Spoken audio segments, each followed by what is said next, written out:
This is it, nigga. Michael Jackson. And as you'll see, we can back, and as you see, OVL This is like it. the bunk. I just smashed mines on ammunition, but this it's gonna be like a 2-part. You know what I'm saying? So you'll watch the first half. I'm gonna drop it on Father's Day. Well, I'm gonna drop it today. And the first half, like our first take, and then the second half, we're gonna have another fight drop later on the day. So y'all make sure y'all stay tuned. Like I said, I'm gonna apologize because as you can see, we was jumping. You know what I'm saying? We just got all this stuff. You know what I'm saying? Shout out to, and we haven't forgot about it. No, we still working on it. Running back with OVL, so we have not forgot. We working on it. Like I said, we doing. We our ain't homework. forgot. Peter Peppercorn, thank you for all y'all watching it from episode 1 to whatever following episodes. So, like I said, it's gonna be more episodes with Peter Peppercorn, and we just gonna stay focused. We gonna tune in more. This right here, And I need, real quick, Yeah. I need the ladies to really tune in to Peter Peppercorn, because he for y'all. If y'all ever pay attention, all he always say is ladies. Yeah, he do. Nasty. He do. It ain't for the damn niggas or the men. It's for the women. So tap in with Peter Peppercorn, man. He got something beautiful and lovely for the women out there. Mwah. And I just feel like I said, and if you watch the first part, like I said, I dedicate this episode to my father. He passed away. My father-in-law, he passed away, but like I said, he a father to me, so I'm gonna say my father. That just showed me like the drive and determination of you just doing the impact. So me telling my son that he passed away, you know how hard that was? Yeah, it's real hard. And watching him cry. That's real hard. I mean, telling anybody that tell somebody him. passed away But you is know what's- hard. You know what's crazy though? And I told my wife, I told my sister-in-law, and I told my mother-in-law, I said, I'm gonna give y'all one thing that man left y'all. Y'all are strong. What? When I tell you they was going through that week, and they had their moments, but they went through it. They make sure everything was on point, bro. Yeah. From the viewing, my wife did the fucking obituary. Yeah, because like I say, like I just said, Like, the what? show still must goes on, and that's the sad part about death, bro, is that you lose somebody, but your life keep going. Yep. The world keep going. Yep. You outside, yeah, you lost somebody, but the person riding up the block, they don't know that. You looking at them, they happy. They having a good time. Music playing, life still going. The world still going. Still spinning. Everything still happening. While you here stuck mourning. So this happened to me on a Thursday. Imagine me going to the work the next day. No, you No, in can't. fact, I did go to work the next day. No, you can't do that. When I tell you, I walked in the job, and they told me, it was like, what happened? I said, my father passed away. And they said, oh my God, I'm so sorry. I said, I'm fine. I just need to, because somebody told me, try to stay busy so you won't think about it.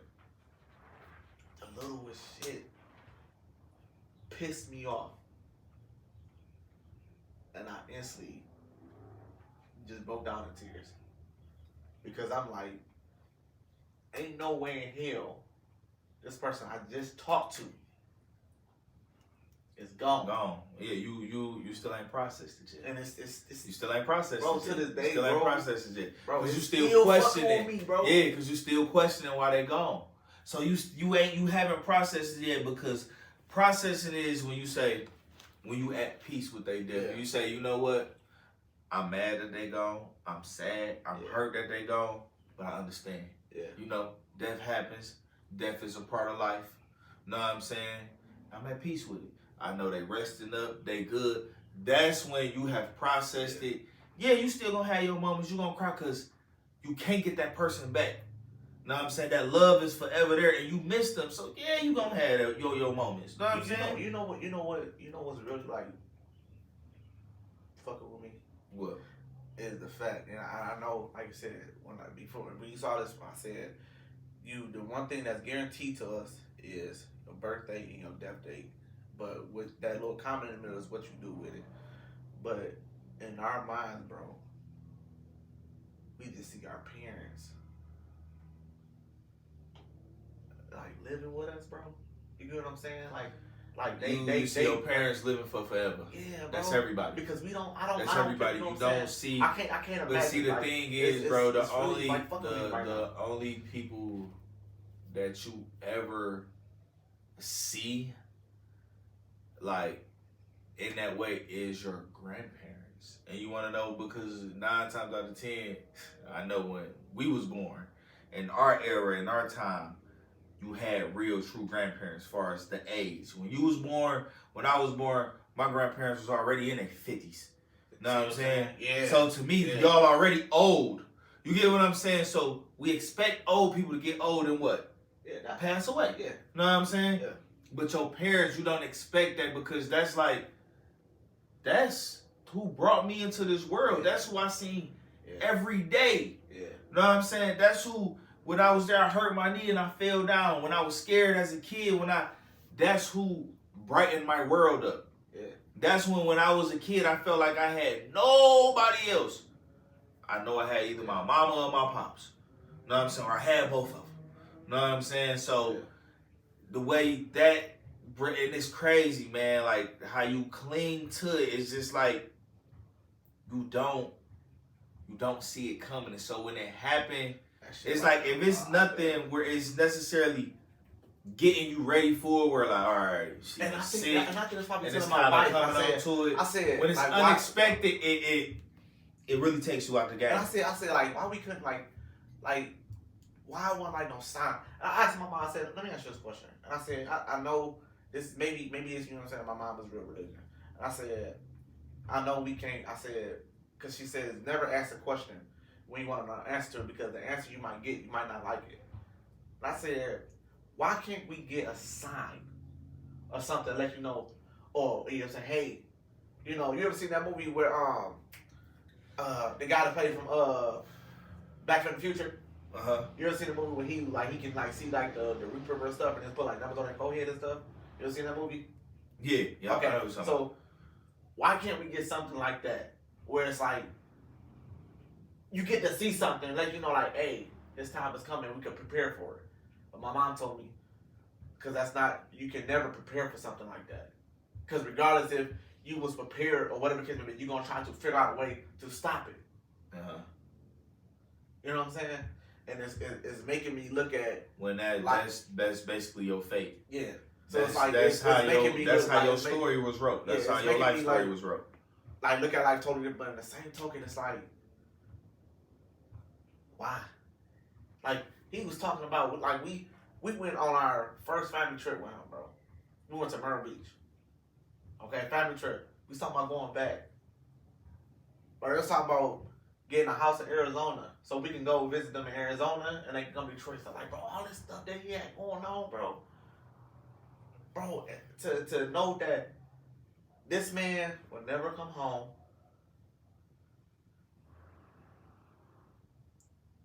All the stuff that I know that you feel like you had, that you want to do, you can never do. The people the loved ones that you left behind, that their life is gonna be forever messed up, bro. And I look at shit totally different now. Yeah, because just off how you talk about him, I mean, I never met him. Would have loved to have met him, just off how you talk about him. But he just seemed like a man that was just, he was about what he said, he stood on it. And that's the type of man that the saying of, all I got is my word. So you stand on it. You know what I'm saying? Whatever you say, you come through with it, because at the end of the day, you're like, man, that's all I got is my word. Yep. You know what I'm saying? So you live life in a very honest, you know what I'm saying? A very honest, open-hearted way. You know what I'm saying? Because at the end of the day, that's all I got, man. Yep. You know what I'm saying? It's my word. So you're going to come at everybody in a very honest, true, sincere way. You know what I'm saying? You really are. You really are. You know what I'm saying? So somebody that is like that, they don't mind taking on everything. They don't. You know what I'm saying? Because how you explain him, he sound a lot like the man that my grandfather was. Because my grandfather was married to my grandma. My grandma had what? We had 4 girls and 1 boy, and then a mama. Know what I'm saying? My Uncle Larry, he gone, that's the only boy, so he gone off doing his own thing. But my grandma and her 3 sisters, it was a trip. Sweet, beautiful, lovely women. But they was a trip. Only one who husband stayed was my grandma, which was my grandfather. Everybody else's husband either left or passed away. What you think he did with him being the only man of this family with all these women and these children that has been born, but there's no fathers around for him?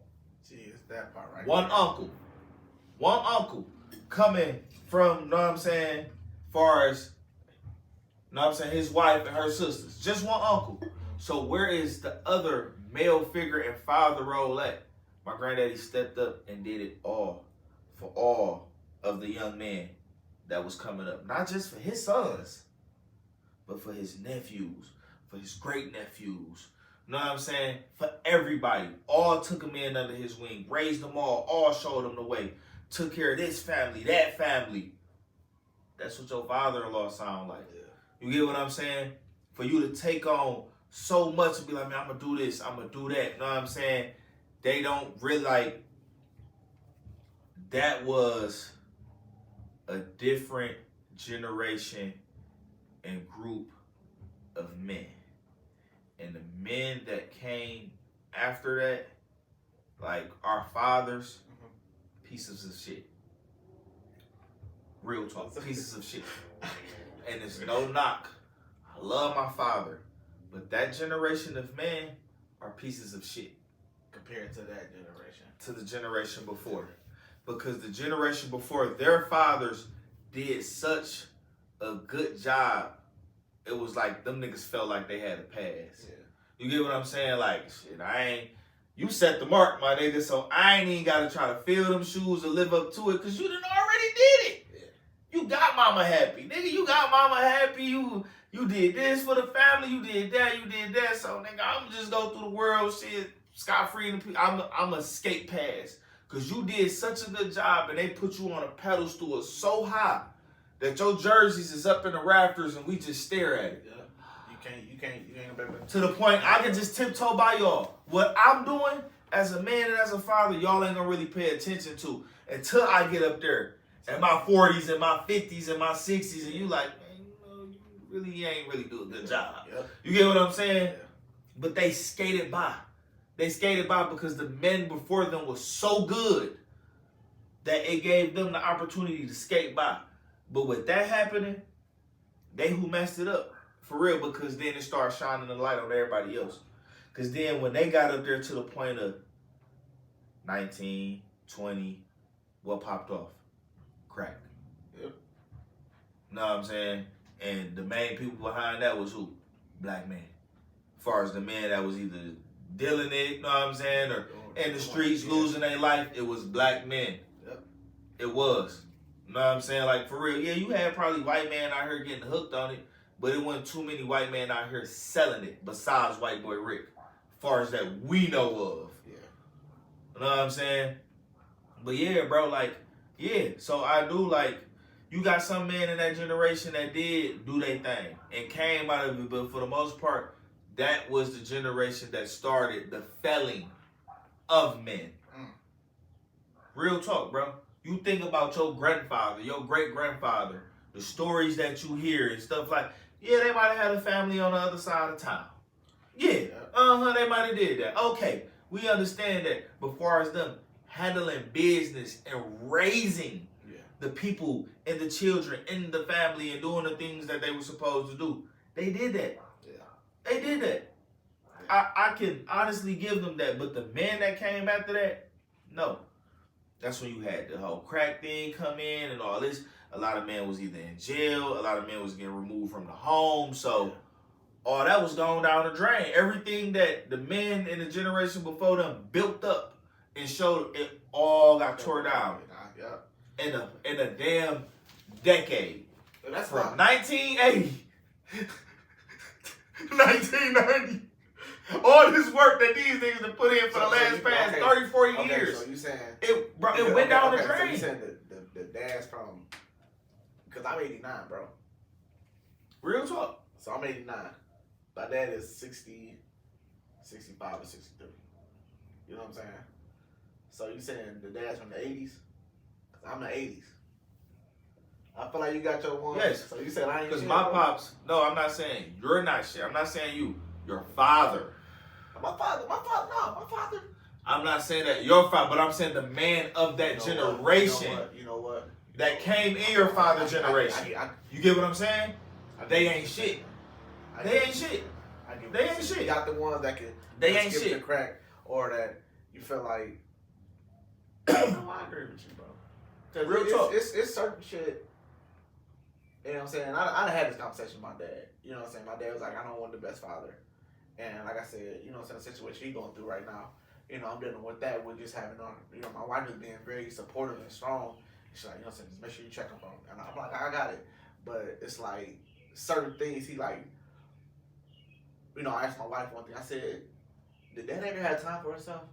And she said, yeah, he did. And I was like, wow, when he did this, and he did this, and he did this, and he did this, and he did this. She said he had time for himself if he wanted to make time for himself, but he chose to take his time that he had for himself to be around family, right? The same token, I said, my dad says, make sure you make time for yourself. You know, and you know what he said in the same breath, he said, make time for yourself, but he also said, I wish I made time too, but I wish I made more time for my kids. Because he wished he could have saw us grow up more.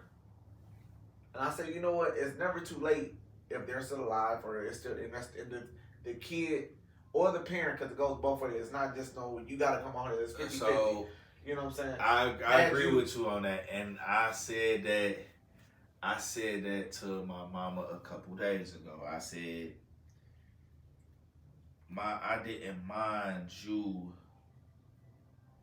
more so. I ain't gonna say just living your life. I will say living her life and having fun and doing this, as in the same time raising us as like teenagers. I'm not gonna say as kids, because when we was kids, she was there as the full-blown, full-time mother. Okay. But as we got older, she went out, she had her fun, she traveled, she did this, she did that. But when you look at it now with her having grandkids, my mama be with her grandkids. So I will take missing out on certain time of you raising me, but you having a bigger role and factor in my kids' life. And I think that's real talk. I think that's what our parents are doing now. Like, I made mistakes in your life, but what I'm gonna do is I'm gonna try to fix my wrongs and my grandchildren's life. You know what I'm saying? And when we see that, us as being we children, like, we give it a pad. We wash all that shit down the drain. Every time, we wash it all down the drain, because you you doing it for my kid, exactly. And that's what matters most. Real talk, for real. I ain't gonna hold you up, because your kid, the second person in line that your kid have a relationship with is their grandchildren, is their grandparents. Cause my relationship with my granddad was through the roof. You see what I'm saying? And I'm talking about through the roof. So like, now, imagine they doing that. I'm not gonna look. Oh, you ain't do shit. Look, bro, there's no knock to my father. That's but your grandparent. I love my grandparents. For the longest part of my life, until my grandfather died, because he was no longer in my life, but all the way up until he passed, I viewed him heavier than my father. See? He was over my father to me. And it's the man that birthed me. But he was over my father because of the simple fact of just the man that he was. Yeah. You know what I'm saying? I seen that, bro, when my grandfather died. I was, 14? Yeah, I was 14. So just in them 14 years of having him in my life, I wasn't even a man yet as far as an adult, where I can be like, man, all the stuff that I seen that he taught me, it makes sense now. Where I can go back and say, man, I get it now. It makes sense, and we can sit back and we can talk about what you taught me and how I understand it now. You know what I'm saying? Like, I didn't get that opportunity, that chance with him. You know what I'm saying? Because I went number 14. I was still a kid. I was a teenager. Yep. You know what I'm saying? But within them 14 years, the stuff that he showed me was so key, and it was so powerful, and it was so strong, and I understood it as a kid, not even a grown man. So now just looking back on it, be like, shit, that was powerful. Yeah. But just as a kid to just understand it, it meant so much to me. So I did view him over my father, because this the man that taught my father what he know. Yeah. So I'm getting it directly from the source. Yeah. Is how I saw it. So yeah, I viewed my grandfather higher than my father. I really did though. I did. I put him over my father until he was no longer in my life, and then it was the only person that was there next, far as in that role, was my father. You get what I'm saying? Yeah. So now it's like, all right, come on, you the only nigga left. So, Yeah. but yeah, man, bro, yeah. when I was growing up, bro, like I had most of my dad. You know what I'm saying? But like I said, your father gonna do like the best you do with the circumstance that you got. Mm-hmm. And I'm not gonna fault my dad for that. You know what I'm saying? And we done had conversations where he like, I'm sorry, I could have done better. And I said, always forgiven. I'm saying, because I'm not about to sit here and hold grudges against you, because I see you're trying. And that's why I say that 50-50 come in, that where it's like it's not where it's 100. Like, you know what I'm saying? You my father. You want to have a relationship, you gotta come our way. No, because it's also me too, because I gotta let that barrier down that I had with you when I was a kid. You know what I'm saying? Yeah. But I did have a father figure when I was a kid that showed me an example of what a father was, which was my mother's, which was my little brother's father, and she been with him until he got like sick and stuff. So watching him taking on, and this Children that ain't even his. What? We talked about this on an episode, so, bro. Yeah, we did. What? How many kids you take on? Yeah, because I called your step pops a simp, but he's still a real man. Yeah, 7, bro. Real talk. 7. Took on 7 kids that wasn't his, and gave my mom 4 more. Yeah, because it's two sides to everything. In the same way we call them type of man simps for stepping in and raising somebody else's children, and it also takes a strong, real man to do that. To know that I'm not your father. I'm not your father, but I'm still in here loving you like I bust you out of me. Real talk. Like, for real. I ain't gonna lie. Back then, I'm like, this motherfucker that's ain't my real, dad. You know what I'm saying? That's real. I got a dad.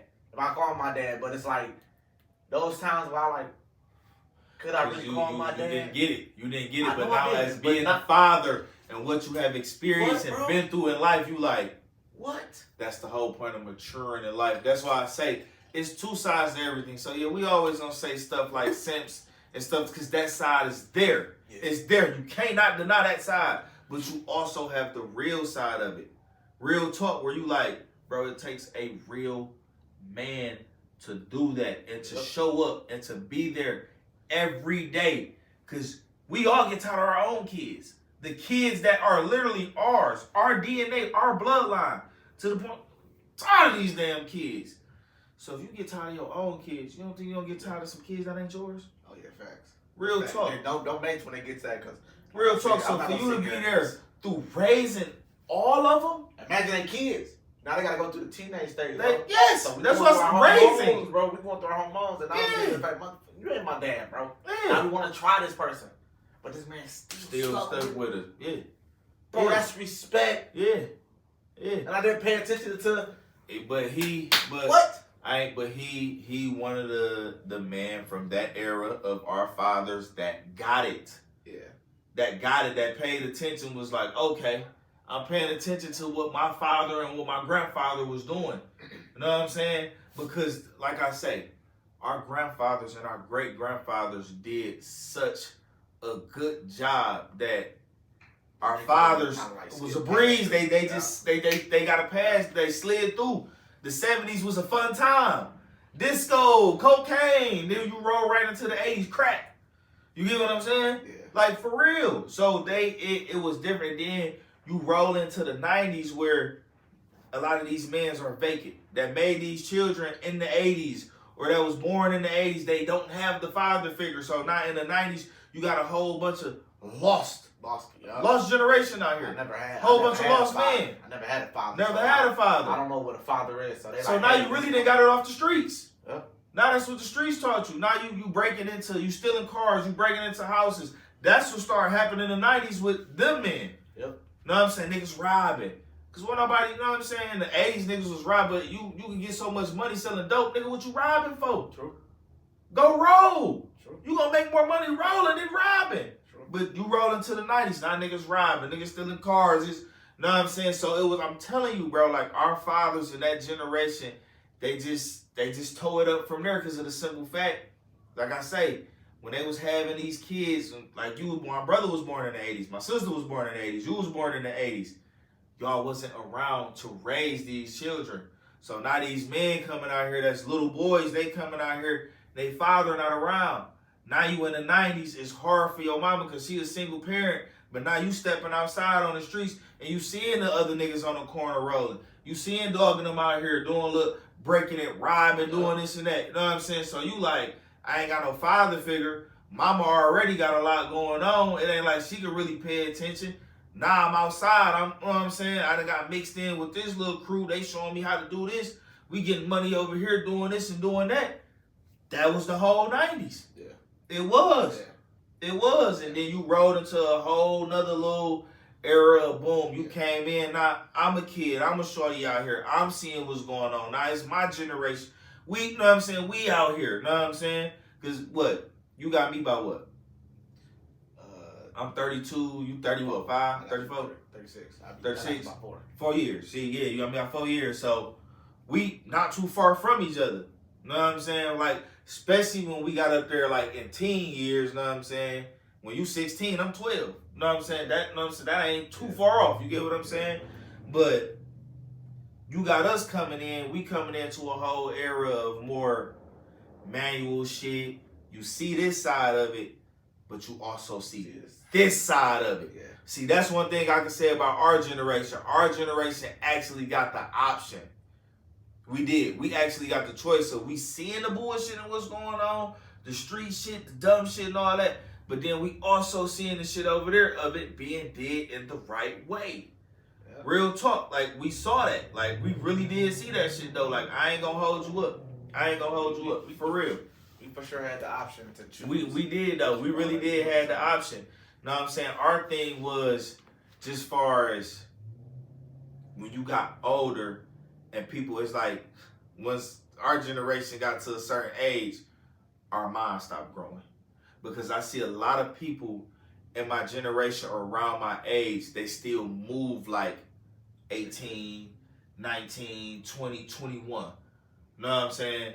Like they do though. They do though. You treat your they kids like they, you know what I'm saying? Bro. Yeah, I see that a lot, bro. Real talk. And I don't. Know what I'm saying? Because one thing about our generation, like one thing about our parents is how they raised us.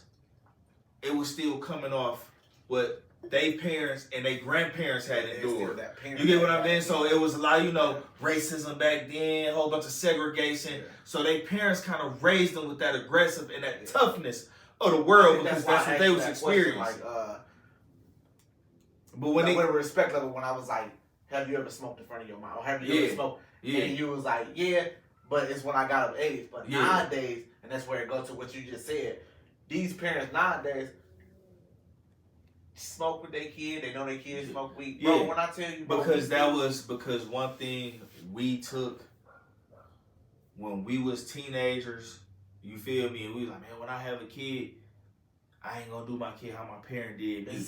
Bro, what? And that's how it went from parent to being a friend. Yep. That's exactly what happened though, because we are very, and me and my cousin Corey, we kick about this a lot, where I be like, bro, our parents was, I always say like, nigga, our parents was broke bums. And it's no knock to them, but nigga, when we was kids, bro, our parents always told us, man, we ain't got it. We can't afford it. And the cost of living and everything to raise a kid back then was way cheaper and easier. Yeah. Now it's way more expensive. And we raised the hell of our kids. We put our kids in clothes. We get them what they want for Christmas. Or we make it happen. We make it happen for our kids. It ain't too many times we tell our kids, like, if we ain't got it, we ain't got it. But for the most part, we're going to make it happen. Birthdays going to be over the top. They're going to be extraordinary. Nigga, it was birthdays where it was like, call a few of your friends up from school, a few of your cousins out, could y'all just come over here, sit around. That's what nigga, our kids don't settle for that for birthdays. They don't. They had DJs, Gotta make sure they whole sign in the yard, a red carpet roll, all that for our kids, bro. Cause it's different now. Cause we got the mentality like, man, I ain't gonna shortchange my kid. Cause we got shortchanged as kids. We did. Our parents shortchanged us. Okay, so our parents shortchanged us, bro. Their parents instilled mannerisms. It's a word I can't think of, but they instilled like certain factors in that generation. And our parents did, as far as like structure and certain stuff like that. Structure. You know what I'm saying? So us, and they feel like our parents, you know, so they try to instill it in us, but what they was lacking was the finance aspect of it. So what we doing? Are we? They wasn't lacking the finance. You can say they was lacking, but I ain't gonna say lacking. I'm gonna say they just didn't want to. Okay. Real talk. Because our parents, bro, the same way we get up and provide today, bust our ass and we make it happen for our kids to see our kids smile and be happy because it make us smile and be happy. Yeah. Anytime, man, my kids ask me for something and it's something that they really want and I feel like they deserve it and they get it and they appreciate it, that should make me feel good. Yeah. Because that's what it's all about. I'm doing my job. Yeah. You feel me? Like, I came into this world, you feel me, as a baby, turned into a kid, turned into a teenager, you know what I'm saying, to a young adult, to an adult. I made my rounds all the way, like I'm making my rounds through life. Now I got children. Yeah. You feel me? So now I know what it is. Now I know what it is when I was opening up those shoes that I wanted my parents got me, and I'm like, and my mama standing right there like, I don't know her feeling, why she feeling that way. I know why I'm feeling this way. I just got what I want. Why you happy? Yeah. Because you was happy to see me happy. Yeah. But now I understand that with me being a parent. Yeah. You know what I'm saying? Like, for real. Okay. For real. And as you can see, like I said, this topic was a fire topic. And like I said, I dedicate this topic to a father that I had. I'm going to put everything, and I'm going to put his, just a little picture of him, because I did get to them. So, but before I do, me and LB are going to give y'all some words of wisdom.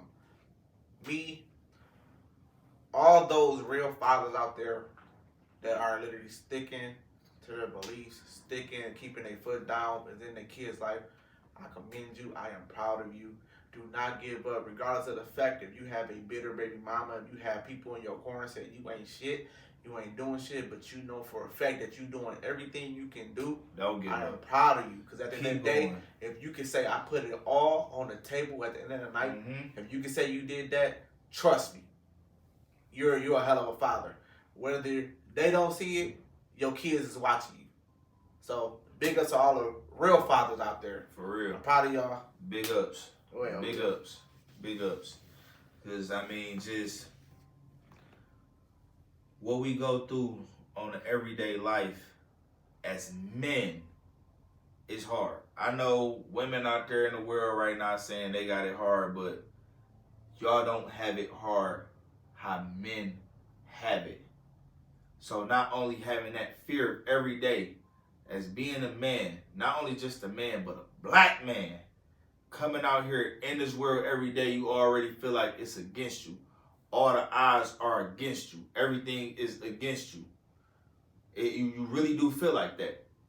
So to have a son or a child and to know they got to come out in the world and deal with the same thing, you just as afraid for them as you are for themselves. For yourself. You know what I'm saying? Because of the simple fact you have endured it already. They don't know what the world is like. You know what I'm saying? So being a father and just knowing that you had that fear just being out in the world. Because you know what goes on and you know what takes place. You know what I'm saying? So to have to bring your kid up in that, you know what I'm saying? And having that fear for your kid and being there to raise your kid and be on top of that as a father, that's big. That's a lot. I salute that. You know what I'm saying? Because that's hard, man. Because us as men, we deal with a lot. You know what I'm saying? I'm going to say real men. I ain't just going to say men. I'm going to say real men. Because you have men and you have real men that really get up and deal with life and stuff that goes on. You got men that just skate through life. You do. No responsibilities, no real, none of that. But you have men out here that like your father-in-law, that's taking care of generations, families. You know what I'm saying? Where I don't get a break off. I don't get a day off. I'm dedicating my time that I can just sit back and be chilling. This is my time. I'm dedicating that to y'all. I'm going hard for y'all. I'm doing all this for y'all. This ain't for me. Because if it was for me, I'd be up right now. I'd be in my own world bachelor pad chilling by myself. Because us as men, if we want to go hard for ourselves, we can go hard for ourselves. But just what we have in us, as far as the whole thing of providing and protecting, when that's really in you and that's who you are as a family man, you're going to do that. You're gonna do it to a T because that's what makes you happy. Yeah. You will put your self-happiness, you will put everything on hold, on standby, to please other people because that's what makes you happy. For real. That's what we do as men. We really do, though. And I feel like we need to start getting that acknowledgement behind it. For real. Because, and I tell my cousin this all the time, he's a single father. He lost his baby mama. R.I.P. I never really hear this man say, like, I'm tired of these kids. I need a break from these kids. I have heard women say that. And there's no knock towards women, but just how women operate in more of an emotion, nervous standpoint. You know what I'm saying? I have never heard him operate like that. Hey, man, these my kids. If I'm in the crib with them, I'm in the crib with them. It just is what it is. You know what I'm saying? Yeah, I might want to go outside, but I ain't about to bitch and complain and cry about it because that's just not how it's set up for me right now. Yeah. Right now, it's set up for me to be a father. They have nobody else, and he understand that. Yeah. I'm their mother and their father. I'm the everything. I'm trying to nurture, still trying to discipline. I'm trying to teach them everything. Yeah. So for real, we need that. Like for real. Like we need that acknowledgement though. You know what I'm saying? For as men, just everything we deal with and how we will really take it all on. We will really take it all on though. The kids' pain, hurt, and suffering. Know what I'm saying? Your wife or your baby mama. Know what I'm saying? We try to look out and men in control and do it all and be there in every aspect in every way we can. As far as if you a family man and you a real man. Like for real. And that's what a father is. A real man is. For real, to the point you're trying to take it on for everybody. Not only but your mama, your sisters. You know what I'm saying? Even if your sisters got husbands and stuff like that. You know what I'm saying? You still play a part and a role in their life. Sis, what you need me for? You da. Like for real. That's what a real man is. And a father. Just being there for everybody, all the important people that's in your life. You know what I'm saying? Because as men, we what they call us, the head of the household. Yep. The head honcho, the alpha male, you know what I'm saying? So when you lead and you move in that way with structure, you know what I'm saying? You're going to have a foundation of people behind you. You know what I'm saying? That's right there. That's at your every move. Yep. And that's how your father-in-law was. That's how my grandfather was. You know what I'm saying? So when you come in a room and you stand up, you commend it. You commend it. Real talk. For real, you might have the wild heads in a family that, you know what I'm saying, they do their little stuff, but they know. Yep. When that man of the family come around, they button up. It's all respect. It's all, hey man, put that blunt down, man. You know what I'm saying? Like, that type stuff, you know what I'm saying? Like, that's who our grandfathers was. You know what I'm saying? It really was, though. That's who our grandfathers and our great-grandfathers was. You got a few of our father's generation men out here like that, but it's not a lot of them though. It's not. You know what I'm saying? But it takes a lot though to not only to be a man, but to be a father. Real talk. So the man out here that's real man and that's real father, salute. Keep it up. For real. You know what I'm saying? If ain't nobody told you you a good father and you doing a good job, you heard it today from OVL and Monty. Real talk. And then I know. Two things. Don't be dumb. Don't be in that cult, man. And shout out to Mark Suda for being a good father. See ya.